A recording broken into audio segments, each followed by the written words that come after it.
আজ সকালে এক পশলা বৃষ্টি হয়ে গেছে। কয়েকদিন ধরেই মনটা একটু ভারাক্রান্ত। মা এসে চলে গেছেন তার দুঃখে। সত্যি আমরা বাঙালি জাতি বড়ই অদ্ভুত। সারা বছর পুজোর জন্য অপেক্ষা করি, আর পুজো এলে কখন যে চট করে 4টে দিন কেটে যায় সেটা বোঝা যায় না। তিলোত্তমা এতদিন যে সুন্দর আলোর সাজে সুসজ্জিত ছিল, তার প্রতিটা আলোকে যেন এখন কেউ ফু দিয়ে নিভিয়ে দিয়েছে। শহরের প্রতিটা রাজপথ যা এই 4 দিন হুল্লোড় ও চিৎকারে বেঁধেছিল, সবটাই আজ যেন বিষাদে পরিণত হয়েছে। প্রতিটা রাত জাগা অলিগলি যারা এই 4 দিন মেতেছিল অমোঘ সুখে, সেই স্থানগুলো আজ যেন বহন করছে মৃত্যুপুরীর আদিম বিভীষিকা। শহর জানে এবার তাকে ফিরতে হবে নিজস্ব ছন্দে, আবারও অপেক্ষা করতে হবে একটা বছরের। এই সময় আপামর বাঙালির মুখে হয়তো শুভ বিজয়ের হাসি থাকে, কিন্তু চোখ থেকে বেরিয়ে আসে অজস্র অশ্রুধারা। পুজো শেষ হওয়ার পরে এই 3 দিন আর কোনো কাজ করা হয়ে ওঠেনি, আর ব্যোমকেশের হাতেও তেমন একটা কেস নেই। তাই আমি ওর ঘরে এসেই একটু এটা ওটা নিয়ে কথা বলছিলাম। হঠাৎ করেই আমার চোখ গেল ব্যোমকেশের রিডিং ডেস্কের দিকে। সেখানে উঁকি দিচ্ছে একটা বই। আমি ব্যোমকেশকে জিজ্ঞেস করলাম, ওটা কি বই গো? ব্যোমকেশ একটু অন্যমনস্ক ছিল। সে এবার ডেস্কের দিকে তাকিয়ে বলল, কোনটা? ওই বইটা? আচ্ছা, ওটা একটা ম্যাগাজিন। আসলে পৃথিবীর বহু রহস্যময় জায়গাগুলোর বিষয়ে লেখা, যার সমাধান আজও সম্ভব হয়নি। আমার পড়া মোটামুটিভাবে শেষ, তুমিও পড়ে দেখতে পারো।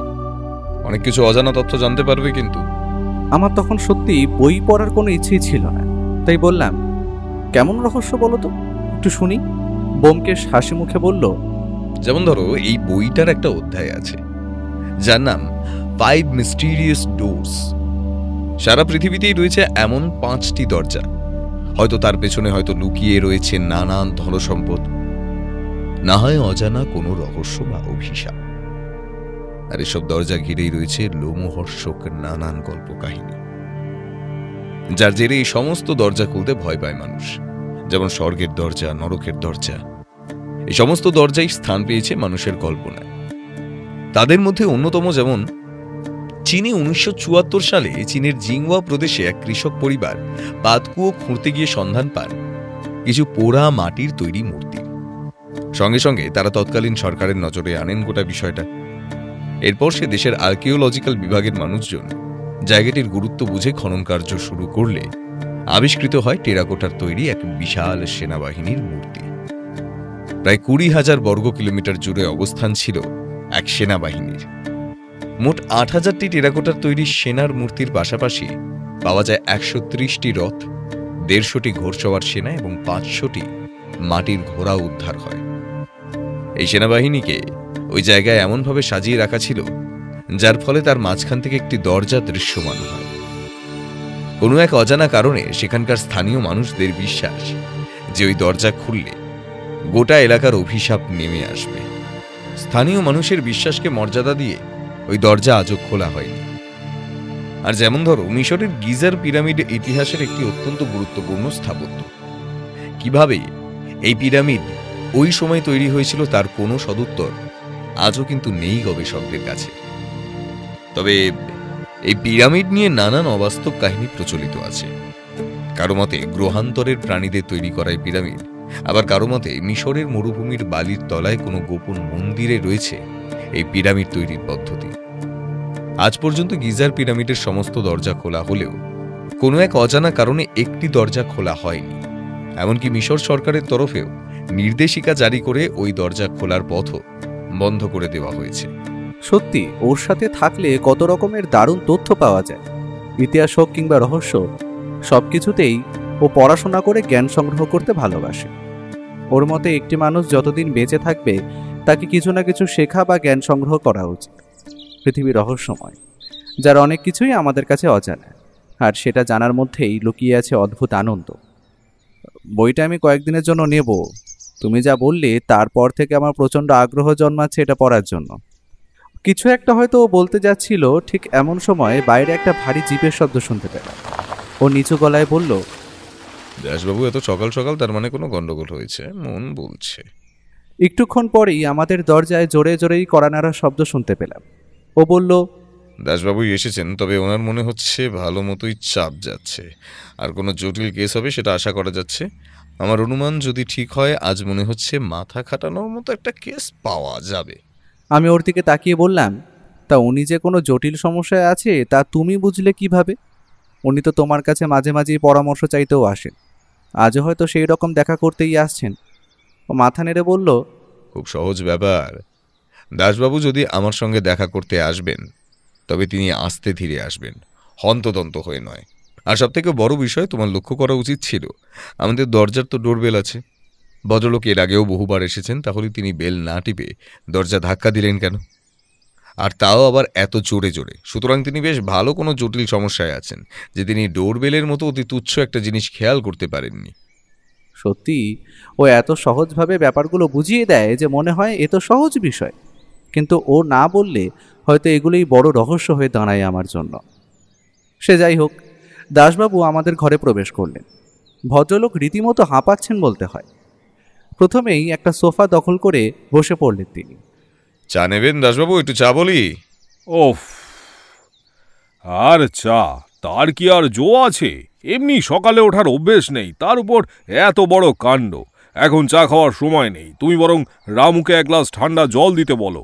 আর ব্যোমকেশ, তুমি তাড়াতাড়ি তৈরি হয়ে নাও, বেরোতে হবে এক্ষুনি, বসার সময় নেই বাপু। ব্যোমকেশ ওনাকে আপাদমস্তক দেখে একটু ভেবে বলল, আপনার যে উত্তেজনা দেখছি, খুনটুন নাকি? দাসবাবু একটু অবাক হয়ে বললেন, মানে হয়েছে কি, একটু আগেই থানা থেকে ফোন এলো। বিখ্যাত 5 তারা হোটেলের কামরায় হোটেলেরই এক বেয়ারা খুন। সেটা হলেও তাও শান্তি ছিল, কিন্তু ঘটেছে দুটো ব্যাপার একসাথে। বড় বিষয়টা হলো, একটি অতি দামি হীরের আংটি চুরি হয়েছে। তাই দৌড়াতে দৌড়াতে গিয়ে পৌঁছায় মার্ডার স্পটে, কিন্তু পৌঁছে দেখি খটোমটো সব ব্যাপার, কিছুই তো মাথায় এলো না। দেরি করার প্রশ্নই ওঠে না, তাই ভাবলাম তোমাকে একবার ডেকে নিয়ে যাই। সে ভালোই করেছেন। আমার হাতেও তেমন একটা কাজ নেই এখন, আমি তৈরি হয়ে নিচ্ছি, চলুন। বেশিক্ষণ লাগলো না, 10 মিনিটের মধ্যেই আমরা তৈরি হয়ে নিলাম। আমরা যখন দাসবাবুর জিপে উঠছি, আকাশের অবস্থা তেমন একটা ভালো নয়। এই অল্প সময়ের মধ্যেই আকাশ কালো করে ভালো মতো মেঘ জমেছে। আমরা উঠে পড়তেই জিপ স্টার্ট দিল। রাস্তায় তেমন একটা ট্রাফিক নেই। ও এবার ওর পকেট থেকে একটা সিগারেট বের করে ওটা জ্বালিয়ে একটা শুক টান দিল।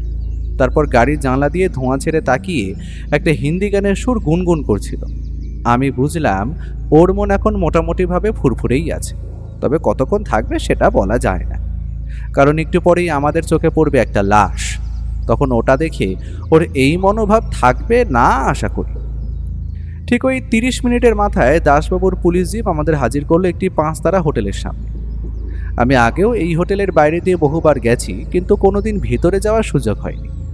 বেশিরভাগ সময় বিদেশি পর্যটকরা কলকাতায় ঘুরতে এলে এই ধরনের দামি হোটেলে ওঠে। হোটেলের বাইরে সার দাঁড়িয়ে আছে নামি দামি বহু অনেক গাড়ি।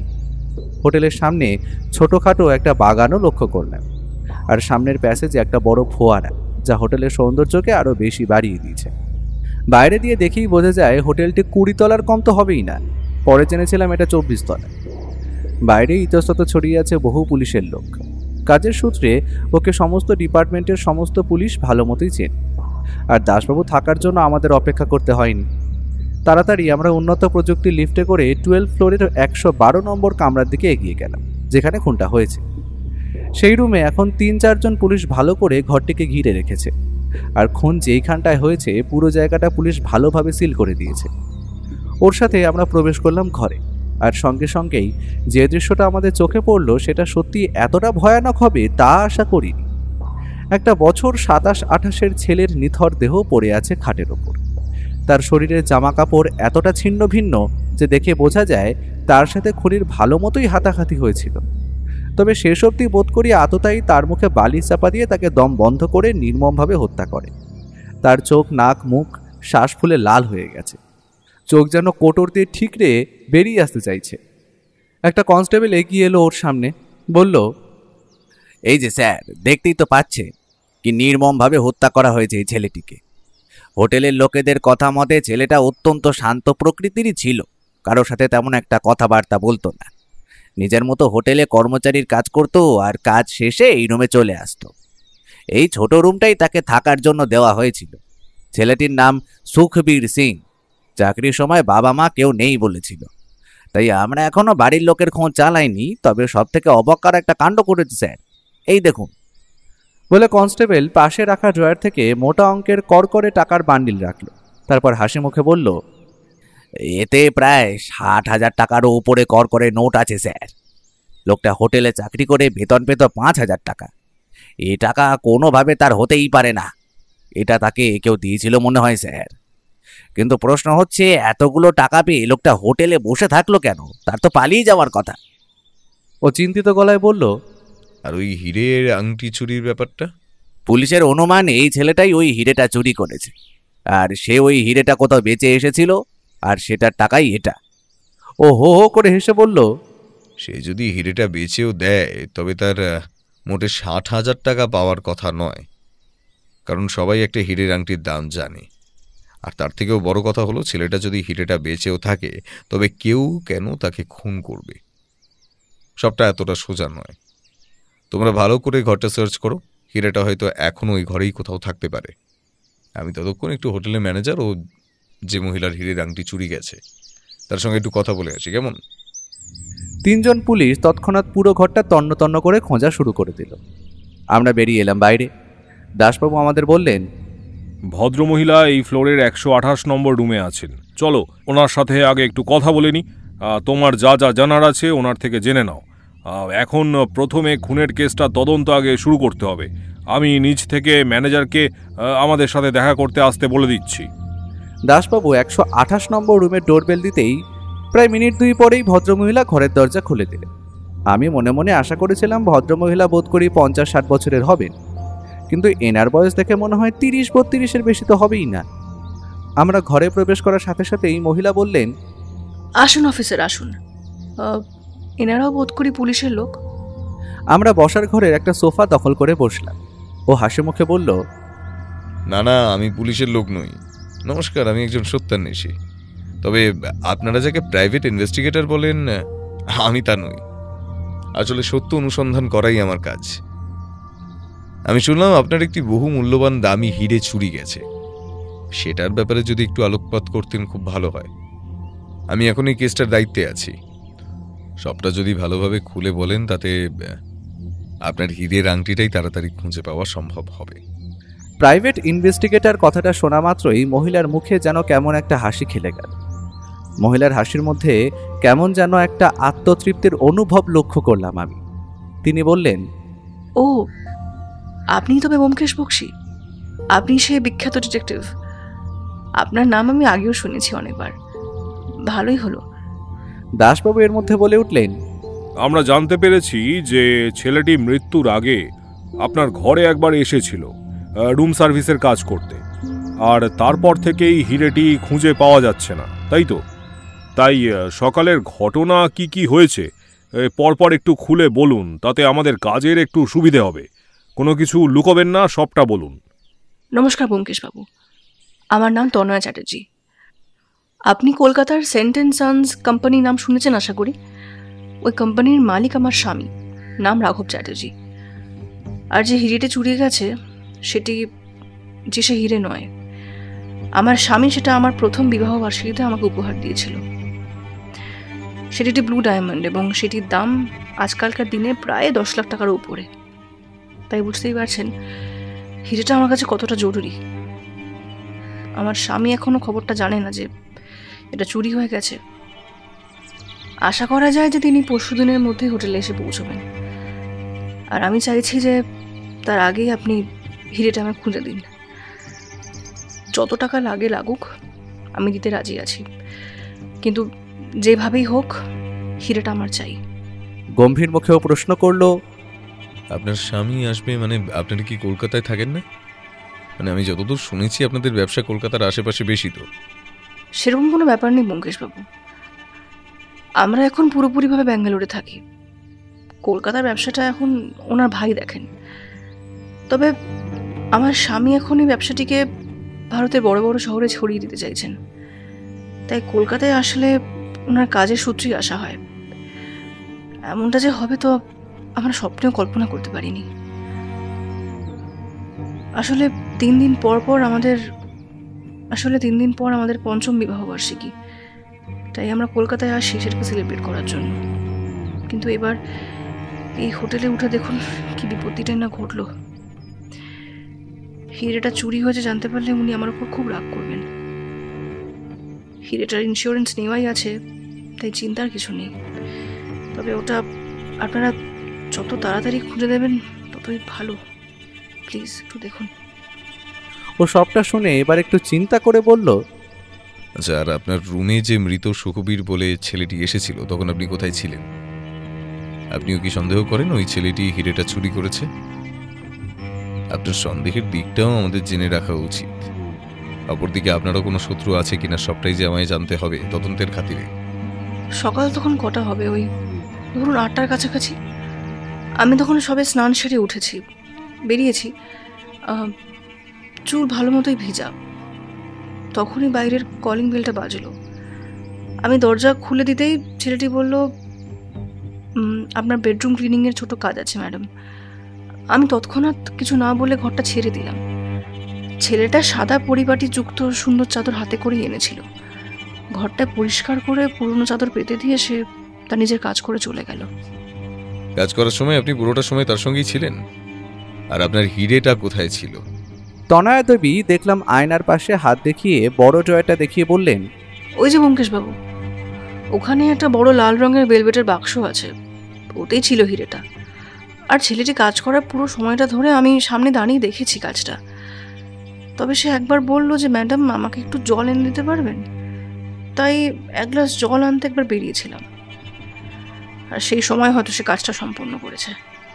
এমন সময় দাসবাবু বলে উঠলেন, সে না হয় মানলাম যে ছেলেটা হিরে চুরি করলো, তবে সে সেটা আপনার হাতের সামনে দিয়ে নিয়ে যাবে ওটা আপনি দেখতে পাবেন না। আর এখন বাজে প্রায় 11টার কাছাকাছি, তার মানে সে তো আর কোথাও হিরেটা বিক্রি করতে যেতে পারেনি, কারণ তার হোটেলে ওয়ার্কিং আওয়ার চলছে। ও দাসবাবুকে হাসি মুখে বলল, আপনি হয়তো ভুলে যাচ্ছেন, ছেলেটি রুম সার্ভিসের জন্য এসেছিল, সুতরাং তার কাছে রুমের পুরনো বেডশিটটাই ছিল। সুতরাং সে হয়তো এই চাদরের সঙ্গে পেঁচিয়েই হিরেটি নিয়ে বেরিয়ে গেছে। আর যদি বলি হিরেটি বিক্রি করার কথা, তবে তার জন্য হোটেলের বাইরে যাওয়ার কোনো দরকার নেই। যে লোকটি তাকে খুন করেছে হয়তো তার সাহায্যে সে হিরেটি বাইরে পাচার করতে চেয়েছিল, কিন্তু শেষ অবধি সেটা হয়ে ওঠেনি। তার হাতেই খুন হতে হয় তাকে। তার মানে নিখিলেশ, তুমি বলতে চাইছো হিরেটা এতক্ষণে হোটেলের বাইরে চলে গেছে, তাই তো? তাহলে সেটা উদ্ধার করা তো বড় কঠিন কাজ। দাসবাবুর কথাটা শেষ হওয়ার আগেই হোটেল ম্যানেজার হন্তদন্ত হয়ে আমাদের ঘরে প্রবেশ করে হাঁপাতে হাঁপাতে বললেন, একটু আগে আমাদের নিচের দারোয়ান থেকে জানা গেছে একটা লম্বা দাড়ি ও কালো চশমা পরা লোক নাকি হোটেলে ওই 9টা নাগাদ প্রবেশ করেছিল। আর সে ওই 10 মিনিটের মাথায় তাড়াতাড়ি হন্তদন্ত হয়ে হোটেল থেকে বেরিয়ে এসেছিল। তবে সবচাইতে আশ্চর্য কথা হলো, লোকটা একটা লাল রঙের ছোট ব্যাগ নাকি তার ভুলবশত পকেট থেকে হোটেলের বাইরের গেটে পড়ে যায়। আর ব্যাগটা ওই লম্বা দাড়িওয়ালা লোকটার, তাতে দারোয়ানের কোনো সন্দেহ নেই। আমার মন বলছে ওই লোকটাই হয়তো খুন করেছে সুবীরকে। আমি তথ্যটা জানালাম কারণ তাতে হয়তো আপনার কাজে অনেকটা সুবিধা হবে। দাসবাবু এবার ম্যানেজারের কাছ থেকে লাল রঙের থলের মতো ব্যাগটা হাতে নিয়ে এগিয়ে দিল ওর দিকে। ও হাতে নিয়ে ব্যাগটা ভালো মতো দেখে বলল, আপনি একটু বসুন ম্যানেজার বাবু, আপনাকেও ছোট কয়েকটা প্রশ্ন করার আছে। এমনিতেই আপনি ব্যস্ত মানুষ, সুতরাং বেশি সময় নেব না আপনার, কথা দিলাম। ম্যানেজার একটা চেয়ার নিয়ে এগিয়ে বসলেন আমাদের সামনে। ও এবার ওনার দিকে ঘুরে বলল, আচ্ছা, যে সুখবীর ছেলেটা খুন হয়েছে তার ব্যাপারে যতটা জানেন আপনারা একটু খুলে বলুন তো। কি বলবো বলুন ব্যোমকেশ বাবু, এত কাজের ছেলে আর কোথায় পাওয়া যায় বলুন। ছেলেটা 2 বছর আগে আমার কাছে আসে একটা কাজের জন্য। আমারও তখন লোক লাগতো, তাই তাকে নিয়ে নি। তার দাবি খুবই অল্প ছিল, থাকা খাওয়ার বন্দোবস্ত হয়ে গেল, ওর কোনো কাজে কোনো আপত্তি ছিল না। আমাদের প্রতিটা ফ্লোরে কাস্টমারদের তদারকির জন্য একজন স্টাফ দরকার থাকে, আর এই ফ্লোরে সুবীর থাকতো। তেমন একটা চাহিদা ছিল না ছেলেটার, বেতন যা পেত তাতে সন্তুষ্ট ছিল। তবে তার একটা ভালো খাট বানানোর শখ ছিল, সে নাকি নিচে শুতে পারে না। তাই হোটেলের যে রুমে থাকতো, তাই হোটেলের যে রুমটা দেখলেন ওতেই নিজের মতন করে কাঠের কাজ করে লোক ডেকে ভালো একটা মজবুত খাট তৈরি করে নেয়। পুরোটাই সে নিজের টাকায় করেছে, আমাদের আপত্তি থাকার কোনো কথাই নেই। কিন্তু হঠাৎ করেই যে এমন ভাবে কম বয়সী ছেলেটা চলে যাবে, এটা কিভাবে জানবো বলুন? যতবার ভাবছি আমার মন ভারাক্রান্ত হয়ে উঠছে। I am extremely sorry for that. আর ছেলেটির বাড়ির লোকের কোনো খোঁজ পাওয়া গেল? বডিটা এবার পোস্টমর্টম করা হয়ে গেলে তো পরিবারের হাতে তুলে দিতে হবে।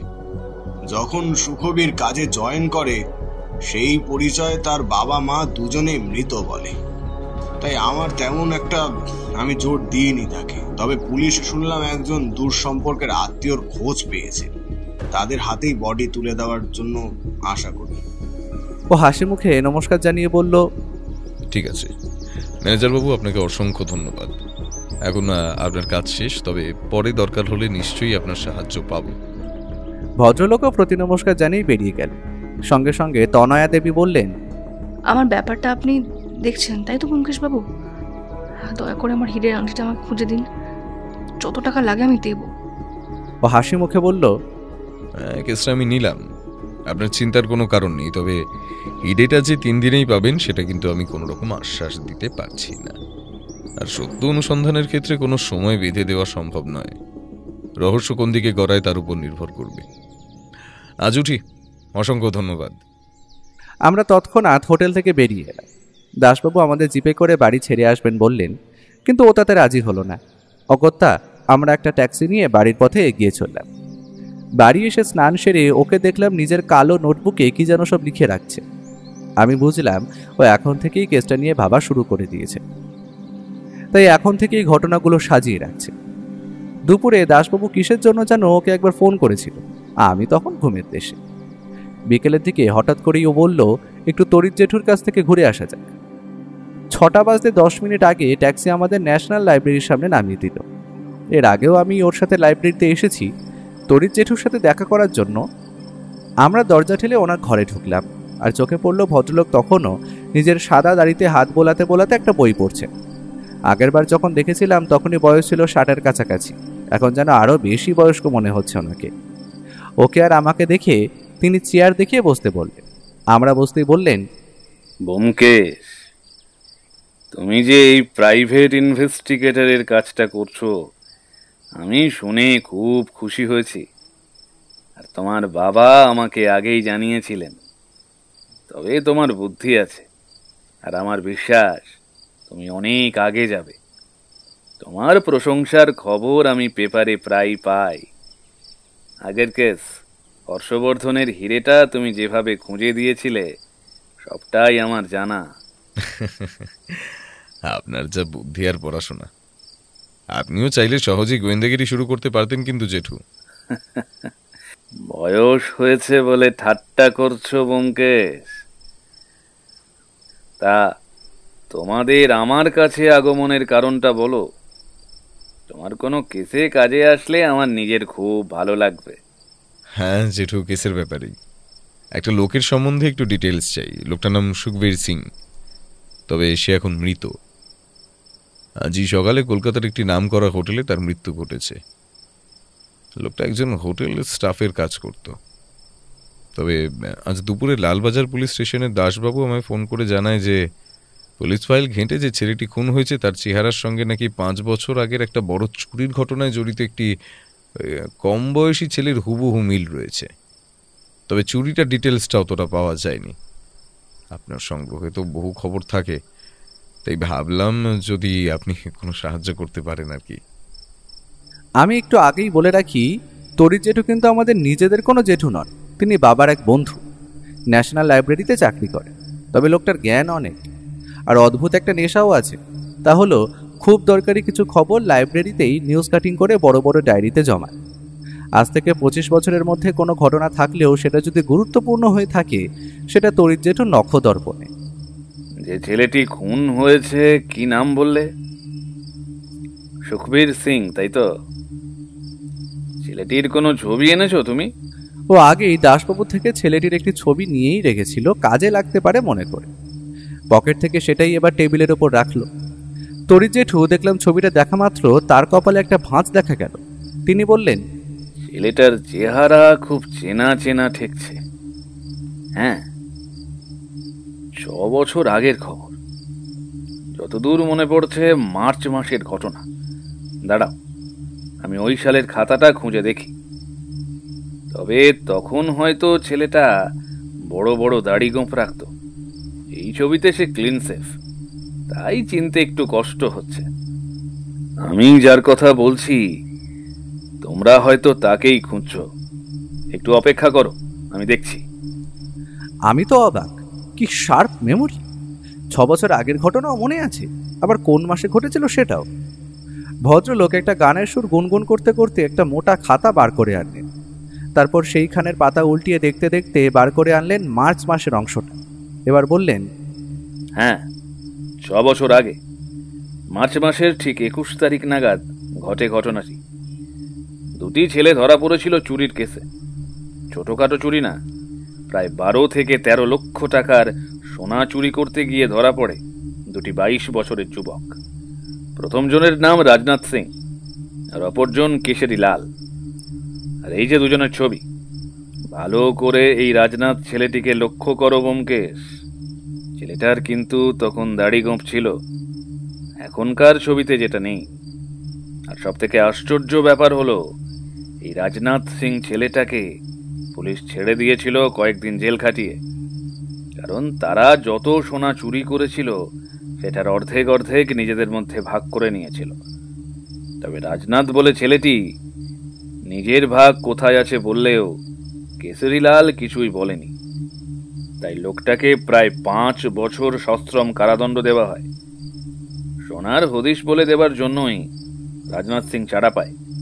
আর আশা করি সেই সুখবীর সিং নামে নিজের পরিচয় গোপন করে 2 বছর ধরে চাকরি করছিল ওই 5 তারা হোটেলে। তাই তো ব্যোমকেশ? ও হঠাৎ করে এই যেন উত্তেজিত হয়ে বলল, আর তার মানে ভালো করে হিসেব করলে দেখা যাবে কেশরী লালের কিন্তু এতদিনে সাজার মেয়াদ ফুরিয়ে গেছে। আমি এক্ষুনি পুলিশের থেকে খবর নিচ্ছি লোকটা এখন কোথায়, জেলে না বাইরে। ও মাই গড, তার মানে পুরনো শত্রুতার জন্যই হয়তো রাজনাথ সিংকে খুন হতে হয় আশা করি। তবে কেশরী লাল তার ঠিকানা কিভাবে জানবে, আর কিভাবেই বা তাদের সাক্ষাৎ হলো বুঝতে বোধ করি সময় লাগবে। অনেক কটা প্রশ্ন পরপর মাথায় উকি দিচ্ছে। কেসটা এতটা খটোমটো হবে আমি ধারণা করতে পারছিলাম না।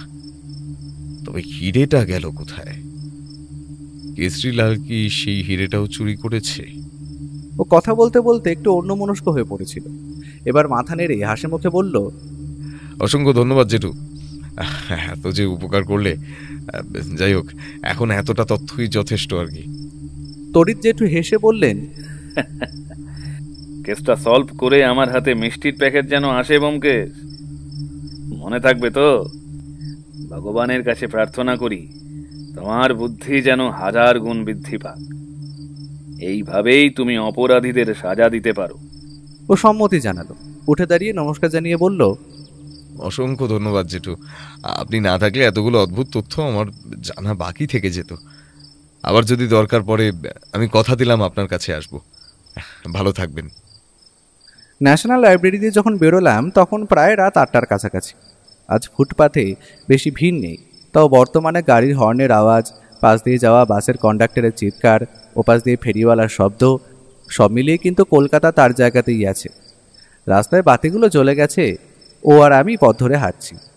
আমায় বলল, চলো ভাইয়া, একটা গলির ভেতর দিয়ে যাওয়া যাক। একটু অন্ধকার হবে ঠিকই, কিন্তু আমার একবার থানায় যাওয়ার দরকার আছে। এই রাস্তা দিয়ে সেটা তাড়াতাড়ি পৌঁছে যাব। কিছু তথ্য সংগ্রহ করার আছে। এখান দিয়ে আমাদের মিনিট 5 হাঁটা পথ। তারপর বাড়ি ফেরার সময় না হয় ট্যাক্সি নিয়ে নেব। যেমন বলা তেমন কাজ। আমরা এগোচ্ছি গলির একটা অন্ধকার অংশ দিয়ে। সব জায়গায় অল্প স্বল্প আলো থাকলেও এই জায়গাটা যেন একটু বেশি অন্ধকার। গলিটা বেশ একটা বড় না, একটু সরু ধরনের। আর এই সমস্ত জায়গায় লাইটের আলো পাবো এটা আশাও করি না আমরা।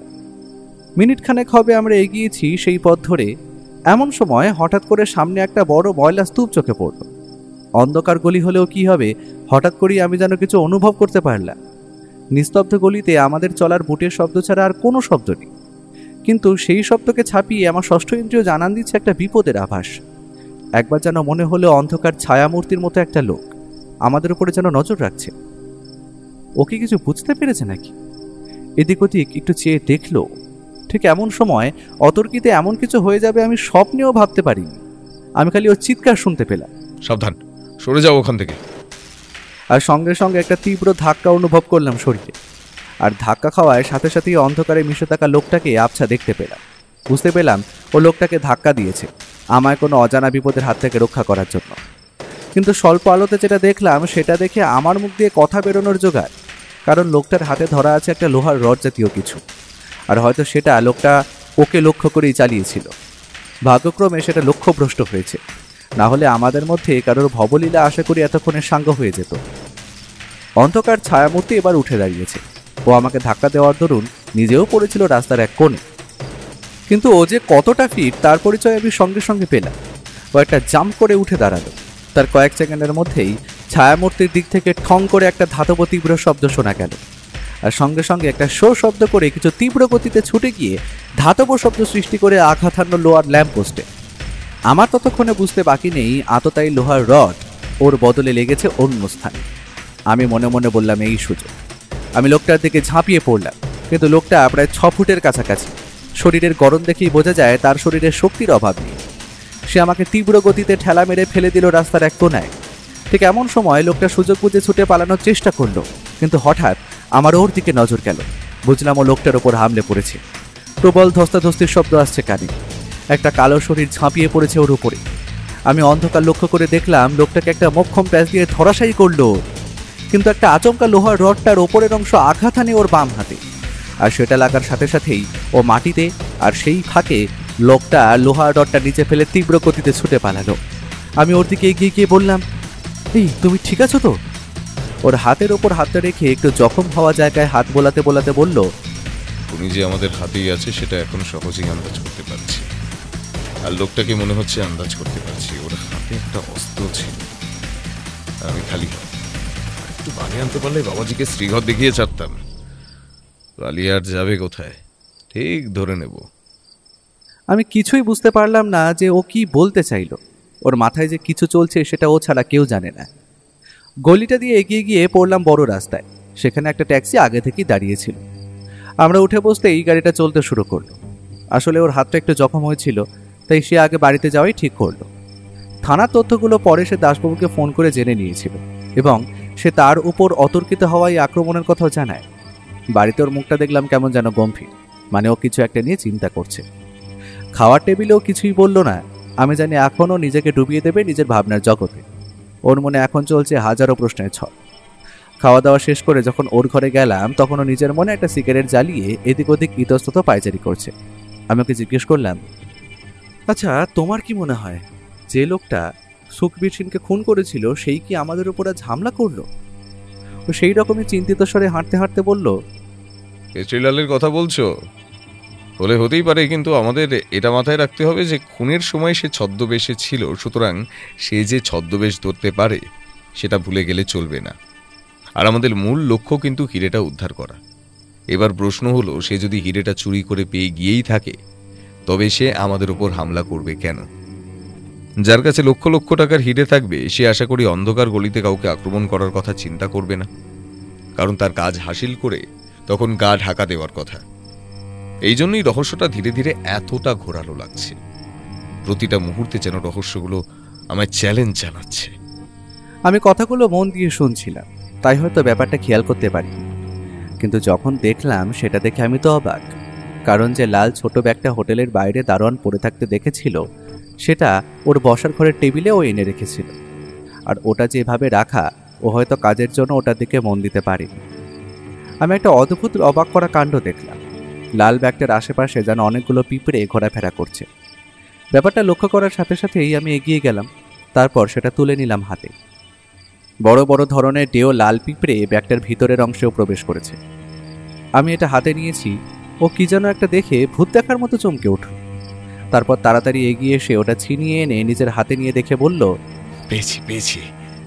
এত সহজ ব্যাপারটা আমার বুঝতে এতটা সময় লেগে গেল, কি মূর্খ আমি। না না, তদন্তে এবার একটা বড় মোড় দেখা যাচ্ছে। আমি সন্দেহটা আগেই করেছিলাম, তবে এখন তার আরো বেশি সুস্পষ্ট হলো। আর আমার মন বলে চোর এখনো তার সব থেকে বড় মূল্যবান সম্পদ পায়নি। আর আবার সে চেষ্টা করবে সেই সম্পদ উদ্ধার করার। আর সেটাই হবে আমাদের কাছে মোক্ষম সুযোগ ওকে ধরার। কি বলেছে তোকে ধন্যবাদ দেবো বুঝতে পারছি না। কখনো কখনো সহজ সরল ব্যাপারগুলো আমাদের চোখের সামনেই ছড়িয়ে থাকে, আমরা সেটা খালি খুঁজে পাই না। এখন একটা টেলিফোন করতে হবে তাড়াতাড়ি। ও যে কি বুঝতে পেরেছে ওটা ও নিজেই জানে।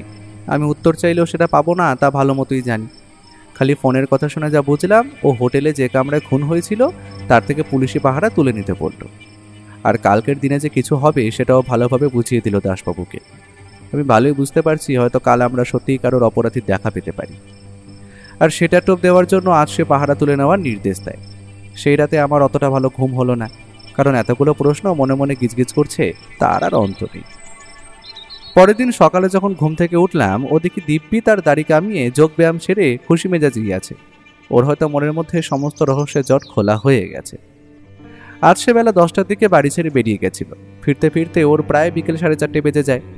আমি সেই সময় ফাঁকা থাকায় ওর লাল রঙের ডায়েরিটা একবার খুলে দেখেছিলাম, যেখানে ও এসে সমস্ত তথ্য লিখে রাখে। এই কেসটার ব্যাপারেও প্রায় 2 রকম কালির পেন ব্যবহার করেছে এবং প্রায় অনেকগুলো প্রশ্ন সাজিয়ে রেখেছে। আমি বুঝতে পারলাম যে প্রশ্নগুলোর সমাধান কি কি হতে পারে, তার জন্য ও আছে। প্রশ্নগুলো খুবই খটোমটো। 1 নম্বর, সুখবীর সিং লোকটা অপরাধী হলে সে কেন এত বছর সেই হোটেলে অল্প কিছু টাকার জন্য সেই হোটেলে থেকে গিয়েছিল? 2 নম্বর, খুনি কি সত্যি খুন করতে এসেছিল না এটার পেছনে আলাদা কিছু কারণ আছে? 3 নম্বর, চোরের হামলা হওয়ার কারণ কি? সে তো 10 লক্ষ টাকার হিরে পেয়ে গেছে, তবে কি সেটা তার হাতে আসেনি? তার পিছনে আরও বড় কোনো ষড়যন্ত্র কাজ করছে না তো? 4, খুন করাই কি খুনির বা কেশরীলালের মূল উদ্দেশ্য ছিল, না সে বাধা পেয়ে সেটা করেছে? তবে সুখবীরের পকেটে 20,000 টাকার নোট পাওয়া যাবে কেন? 5, তনয়া চ্যাটার্জির কি কলকাতা আবাসিক আর তার স্বামী কোনোভাবে এটার পেছনে জড়িয়ে নেই তো? 6, হিরে তার সঠিক জায়গাতেই আছে, তবে আবার কি খুনি সুযোগে সদ্ব্যবহার করতে আসবে, আর সেটা কখন? 7, ইন্স্যুরেন্স। আমি সবকটা প্রশ্ন ভালোভাবে বুঝতে পারলেও ও কিন্তু সবশেষে ইন্স্যুরেন্স কেন লিখেছে সেটা বুঝতে পারলাম না। আর খুনি যদি হিরে পেয়ে গিয়ে থাকে, আমার মনে হয় না সে ওর ফাঁদে পা দেবে। দেখা যাক এবার জল কত দূরে এগোয়। তবে ওর কাছে বহু কেস আসলেও এটা যেন অনেক বেশি কঠিন, রহস্যের যেন শেষ নেই। বিকেল 4:30 নাগাদ ফিরে এসে ফ্রেশ হয়ে ও খাবার টেবিলে খেতে খেতেই বলল, একটা আরো বড় ব্যাপার জানা গেল বুঝলে ভাইয়া। মিসেস চ্যাটার্জি আর মিস্টার চ্যাটার্জিদের ব্যবসা খুব একটা ভালো অবস্থায় নেই। আর মহিলা এই খারাপ সময় কেন যে প্রায় 4-5 দিন ওই রকম দামি 5 তারা হোটেলে এসে উঠে বসে আছেন, সেটা সব থেকে বড় সন্দেহের কারণ। যেখানে হোটেলের 1 সপ্তাহের খরচ প্রায় আমাদের মতো সাধারণ মানুষের 3 মাসের আয়ের সমান। তবে আজ রাতে অ্যাকশন হবে আন্দাজ করতে পারছি। তুমি তৈরি থেকো, এতক্ষণে আশা করি যার কাছে খবর পৌঁছানোর কথা পৌঁছে গেছে। আমরাও এবার প্রস্তুতি নেব। আজ রাত ঠিক 9টার দিকে আমরা দুজনে যাব হোটেলে। আমাদের হোটেলে যাওয়ার খবরটা কেউ জানতে পারবে না, শুধু কয়েকজন ছাড়া, যেমন দাসবাবু আর হোটেল ম্যানেজার। আমি অবাক হয়ে বললাম, মানে তুমি তনয়া দেবীকেও জানাতে চাইছো না? অবশ্যই না, এসব কেসেই কাউকে ভরসা করা চলে না ভাইয়া। আর আমার সন্দেহ যদি সত্যি হয় তবে কিন্তু। ও আমার কথা শুনে একটু হাসলো। আমরা এবার বসে রইলাম কখন রাত হবে তার অপেক্ষায়। আর আমি যেন প্রতিটা মুহূর্ত শিহরিত হয়ে উঠছি রহস্যের জট খোলার কথা চিন্তা করে। আর আজ রাতে এত কিছু হবে যখন, আমার মন বলছে ছদ্মবেশী পুলিশ বাহিনী ঠিক থাকবে। রাত একটু বাড়ার সাথে সাথেই আমরা 8টা নাগাদ তৈরি হয়ে নিলাম। ওকে দেখলাম ওর পিস্তলটা নিতে ভোলেনি। আশা করি এটা চালানোর মতো পরিস্থিতি হবে না। তবে ও বিপদে আঁচ পেলে সেটা সবসময় সঙ্গে রাখে। আর যেখানে একজন খুনি আসছে, তার কাছে কোনো আগ্নেয়াস্ত্র থাকাটা অস্বাভাবিক কিছু নয়। প্রায় 8:30 নাগাদ আমাদের বাড়ির নিচে একটা জিপের শব্দ শুনতে পেলাম। বুঝতে পারলাম দাসবাবু আমাদের নিতে এসেছে। ভদ্রলোকের সবসময় পুলিশের পোশাকে দেখি, তবে আজ রঙিন পোশাকে একটু অদ্ভুত লাগছে। জিপ ছেড়ে দিয়েছে ততক্ষণে হোটেলের উদ্দেশ্যে। রাস্তায় যেতে যেতেই ও দাসবাবুকে সবটা বুঝিয়ে দিতে থাকলো কি কি হতে পারে। আর এই পুলিশ জিপটাও যেন কোনোভাবে হোটেল থেকে বহু দূরে থাকে, কারণ তাতে খুনির মনে আশঙ্কা সৃষ্টি হতে পারে। আমরা নিচে প্রথমে ম্যানেজারের সাথে কথা বলে নিলাম। তারপর ম্যানেজারের ঘরেই অপেক্ষা করতে লাগলাম রাত 11টা অবধি। হোটেলে তখন রাত বাড়ার জন্য লোক চলাচল নেই বললেই চলে। হালকা হালকা ঠান্ডা পড়েছে তখন, তাই হয়তো মানুষ ডিনার সেরে শুয়ে পড়ার তোড়জোড় শুরু করেছে। তবে চোর বাবাজি যদি আসে তবে সে এত তাড়াতাড়ি আসবে বলে আমাদের তো মনে হয় না। প্রায় রাত তখন 12:30টার কাছাকাছি হবে। পুরো হোটেল তখন নিস্তব্ধ। আমরা চুপিসারে ম্যানেজারের পেছনে পেছনে আবার ফিরে এলাম সেই ফ্লোরে যেখানে খুনটা হয়েছিল। ম্যানেজার আগেই বলেছিল এখানে খুন হয়েছে শুনে এই ফ্লোরের লোকেরা অন্য ফ্লোরে শিফট হয়ে গেছে, তাই এটা মোটামুটিভাবে ফাঁকা বলা যায়। ও এবার এগিয়ে গেল যে ঘরে খুন হয়েছে তার বিপরীতের একটা ঘর। হোটেলের ম্যানেজার চুপচাপ কোনো কথা না বলে খুলে দিল তার দরজাটা। আমরা সেখানে প্রবেশ করার সাথে সাথেই ও দরজাটা টেনে দিল। তারপর ম্যানেজারের উদ্দেশ্যে বলল, শুনুন ম্যানেজার বাবু, আপনি এবার নিচে চলে যান আর এই ফ্লোরের সমস্ত আলো নিভিয়ে দিয়ে যাবেন, যাতে মনে হয় এখানে আর কেউ থাকে না। মাছ ধরতে গেলে যে টোপ ফেলতেই হবে। আর রাতে যদি কোনো বাসিন্দা থাকতেও আসে তবে তাকে আসতে দেবেন। আর সে যদি এই ফ্লোরে কোনো রুমে থাকতে চায় তাকে তা থাকতে দেবেন। একটা সম্ভাবনা আছে যে সে আবার অন্য কোনো ছদ্মবেশ ব্যবহার করতে পারে, তবে বেশি কিছু হবে না, এটুকু ভরসা রাখবেন। চারিদিকে পুলিশ ছড়িয়ে ছিটিয়ে আছে। ওর কথা মতো ভদ্রলোক ফ্লোরের চারিদিকের আলো নিভিয়ে চলে গেল। আমরা চুপচাপ এই ঘরটার আলো নিভিয়ে একটা মোমবাতি জ্বালিয়ে বসলাম। ও বারবার দরজার বাইরের দেখার কাঁচ দিয়ে অপর ঘরটির দিকে নজর রাখছিল। দাসবাবু দেখলাম একটা তাসের প্যাকেট এনেছিলেন। ওনার সাথে সাথে দুটো দান খেলে নিলাম। আজ সময় যেন কাটতেই চাইছে না, প্রতিটা মুহূর্ত যেন এক একটা ঘন্টা। আজ যেন সময়ের হিসেবটা খুব ভালোভাবে বুঝতে পারছি। প্রতিটা মুহূর্ত যেন জানান দিয়ে যাচ্ছে যে কোনো সময় কিছু হতে পারে। আমি আর দাসবাবু একটু তন্দ্রাচ্ছন্ন হয়ে পড়েছিলাম বোধ করি। রাত তখন 3টের কাছাকাছি। হঠাৎ ওর একটা হালকা ধাক্কা খেয়ে বুঝলাম ও আমাদের সজাগ করেছে, কারণ হয়তো এখন সঠিক সময়ে উপস্থিত। পুরো ফ্লোরে তখন হালকা একটা লাল আলো বিরাজ করছে। সেই আলোতে কাউকেই ভালোভাবে স্পষ্ট করে দেখা যায় না। আমরা উঠে দাঁড়াতেই ও আমাদের দিকে তাকিয়ে আঙুল নিজের ঠোঁটে রাখলো, তার মানে সে শব্দ করতে বারণ করছে। আর সে এবারে এক নিমেষে অতি দ্রুততার সাথে আমাদের ঘরে জ্বলতে থাকা মোমবাতিটাও নিভিয়ে দিল। সঙ্গে সঙ্গে আমাদের ঘরটাও পুরো অন্ধকারে তলিয়ে গেল। আমরা এখন নিজেরা নিজেদের দেখতে না পারলেও অনুভব করতে পারছি। আমাদের ইন্দ্রিয় এখন এতটাই সজাগ যে একটা পিন পড়া শব্দ যেন স্পষ্ট কানে ধরা পড়বে। এইসব কথা ভাবছি, এমন সময় বাইরের ফ্লোরে হালকা ঠকঠক করে জুতোর এগিয়ে আসার শব্দ শুনতে পেলাম। লোকটা সিঁড়ির দিক দিয়ে একদম সোজাসুজি এগিয়ে এলো আমাদের উল্টো দিকের ঘরটায়। তাকে এখন আবছা অন্ধকারে একটা ছায়ামূর্তি ছাড়া অন্য কিছু মনে হচ্ছে। অন্ধকার ছায়ামূর্তিটা এবার ইতস্তত করে চারপাশটা এদিক ওদিক ঘাড় ঘুরিয়ে দেখে নিল কেউ আছে কিনা।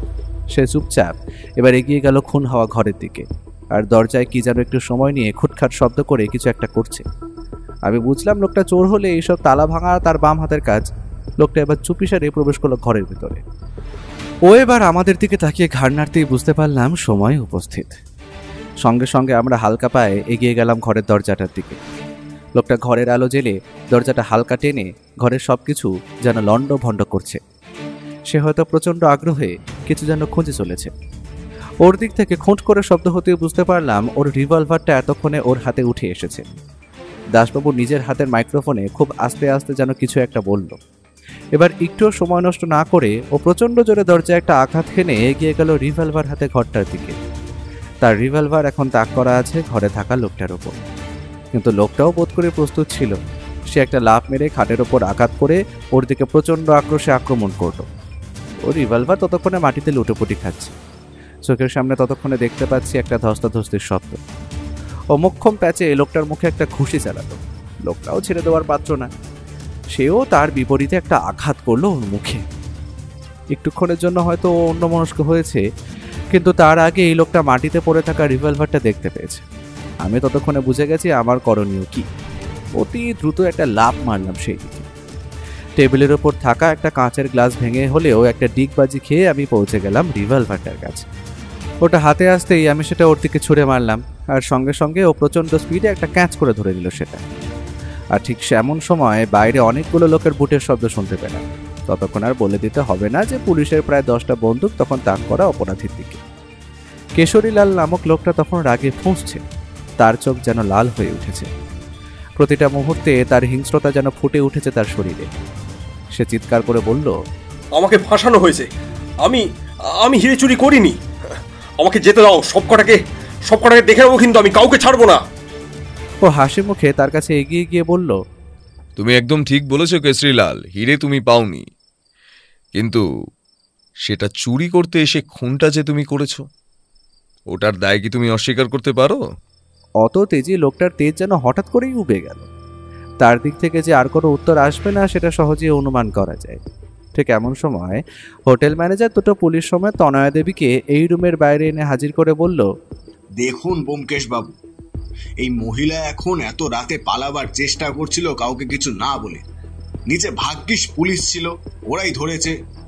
আমার মনে হয় এ অনেক কিছু জানে, একেই ধরে জেরা করুন। মিসেস চ্যাটার্জি, আপনি এত বড় ঘরের মহিলা, আপনি দাঁড়িয়ে থাকবেন কেন? আসুন, ঘরে আসুন, ওই চেয়ারটায় গিয়ে বসুন। দাসবাবু, সবাইকে একটু ভেতরে আসতে বলুন, তবে পুলিশরা কেউ যেন তাদের বন্দুক না নামায়। আপনাদের একটা গল্প বলবো, কেমন? একটু দাঁড়ান। বলেও পকেটে হাত ঢুকিয়ে বার করে আনলো একটা সিগারেট, তারপর সেটা আগুন জ্বালিয়ে দিল।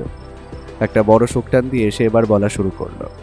কি মিসেস চ্যাটার্জি, আপনি তো আমাকে হিরে খোঁজার দায়িত্ব দিয়েছিলেন, তবে আপনি নিজেই রাতের অন্ধকারে পালাচ্ছিলেন কেন, একটু জানতে পারি? মিসেস চ্যাটার্জির মুখটা ততক্ষণে কিশমিশের মতো চুপসে গেছে।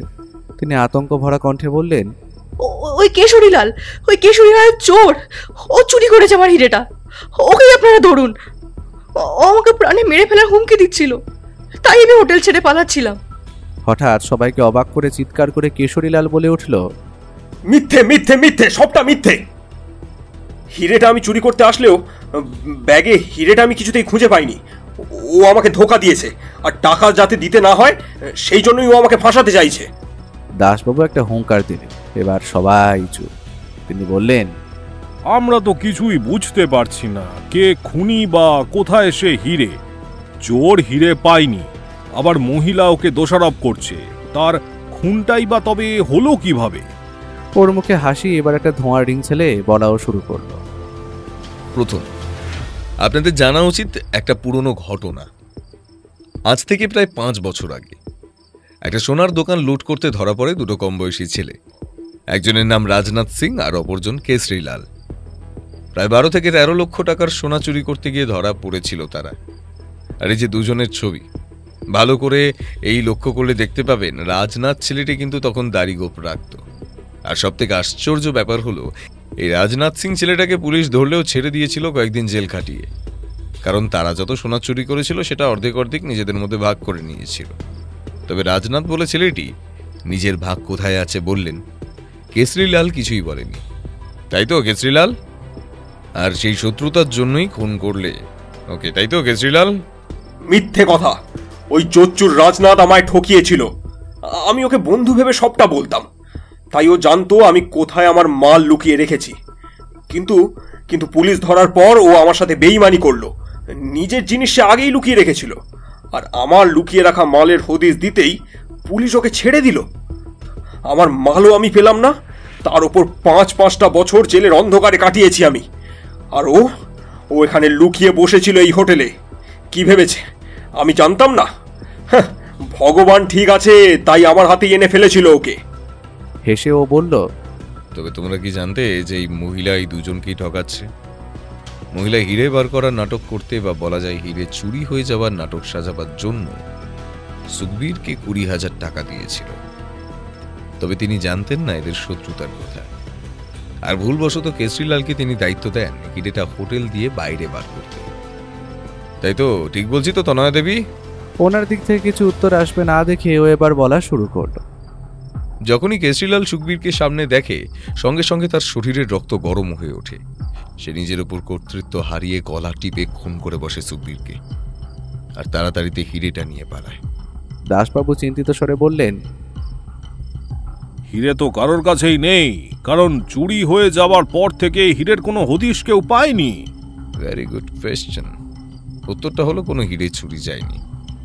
তনয়া দেবী এখানে একটা ছলনার আশ্রয় নেন। তিনি তার হিরেটা চুরি হয়েছে তার একটা ঘটনা সাজানোর চেষ্টা করছিলেন।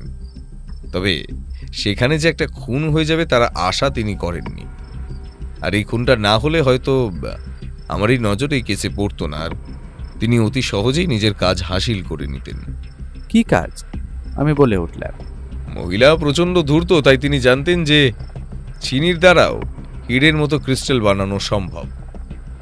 আসলে তিনি কারিগরকে দিয়ে চিনি গলিয়ে তা দিয়ে অবিকল একটা হীরের ক্রিস্টাল বানিয়ে রাখেন, আর সেটা চুরি হওয়ার জন্য এই এত কিছুর নাটক সাজান।